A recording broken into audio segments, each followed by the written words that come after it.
स्वाभाविक रूप से शुगर का जो एक्सेस प्रोडक्शन है वो भी हमारे लिए एक समस्या है। हमारे देश में total requirement 240 lakh ton sugar की है, जबकि पिछले साल का प्रोडक्शन 310 लाख टन हुआ है।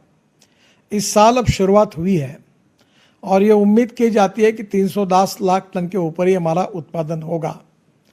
और इसलिए स्वाभाविक रूप से एक तरफ शुगर सरप्लस, और ये जो शुगर इंडस्ट्री है, शुगर की साइकिल होती है और 2-3 साल ठीक होंगे, पर मुझे लगता है कि शुगर में प्रोडक्शन के हिसाब से आने वाले समय में फिर भी दिक्कतें आ सकती हैं और इसलिए हमें शुगर का रूपांतर इथेनॉल में करना ये आज सबसे बड़ी आवश्यकता है। हमारे देश में टोटल 12 लाख करोड़ रुपए अभी हम लोग हमारे पेट्रोलियम प्रोडक्ट्स को इंपोर्ट करने के लिए खर्चा करते हैं।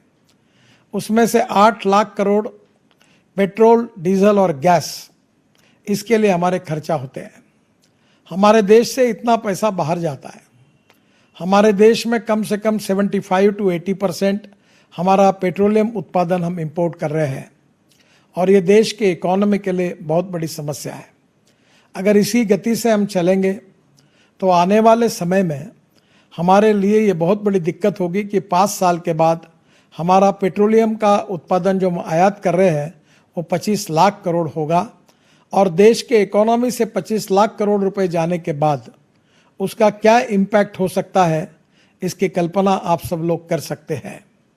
और इसलिए आने वाले समय में हमें निश्चित रूप से हमारा इंपोर्ट कम करना है और ये जो इंपोर्ट कम करने के साथ साथ पेट्रोल और डीजल के कारण जो प्रदूषण की समस्या है उसको भी हमको सुलझाना होगा।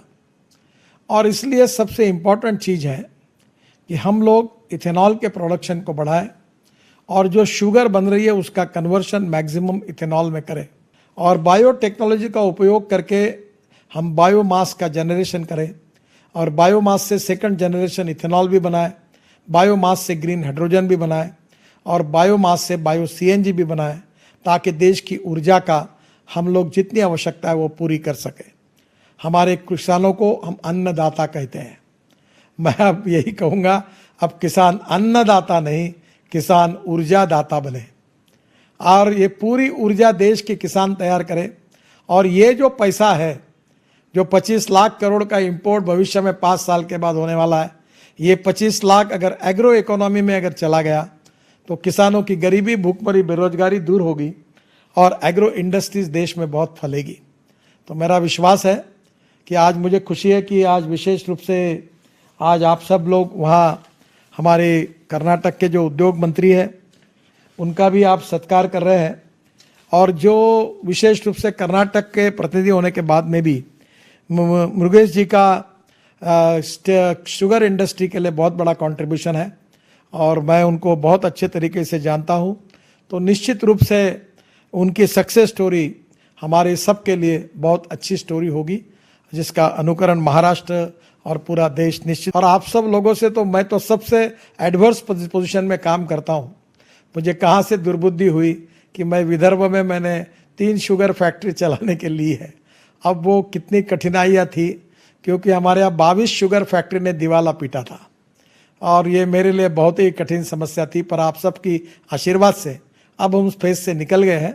अगले साल हमारा भी 10 लाख टन क्रशिंग होगा, 2 लाख लीटर इथेनॉल बना रहे हैं और हमने विदर्भ में भी ये सक्सेस स्टोरी हो रही है।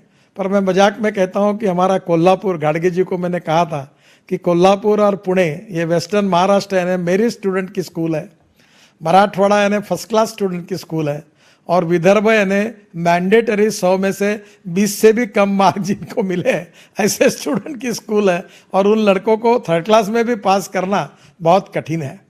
पर मुझे खुशी है कि हमारे यहाँ करीब 50-60 किसान ऐसे निकले कि जिन्होंने 100 टन से ज़्यादा पर एकड़ उत्पादन लिया है। भंडारा, गोंदिया, नागपुर और वर्धा जिले में उन्होंने ये सक्सेस स्टोरी बनाई। आप सब लोगों से कुछ सीखकर, मार्गदर्शन लेकर हम भी लगातार यहाँ विदर्भ में सक्सेस स्टोरी करने की कोशिश कर रहे हैं।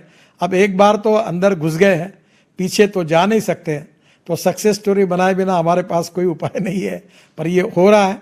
आप निश्चित रूप से, हम भी अब सक्सेस स्टोरी बन रहे हैं